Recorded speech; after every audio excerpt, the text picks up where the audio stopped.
Ayan, so ayaw mabuksan ang ating GCash. Ang sabi dito is i-turn off ang developer option at unknown source. So, punta na tayo ngayon sa setting. Hanapin natin ang setting.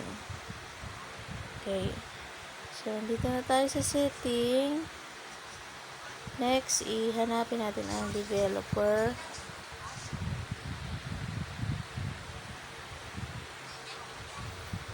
Okay, so ito na po ang developer options.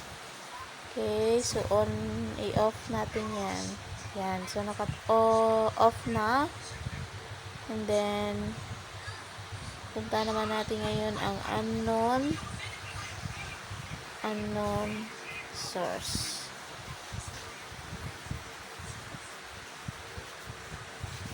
Yan. So, ito ang unknown source. Ayan.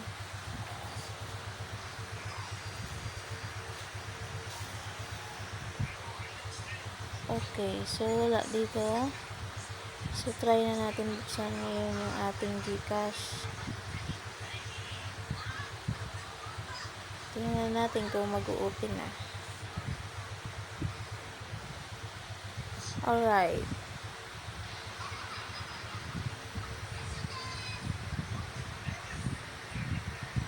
Ayun, so nabuksan na po ang ating GCash.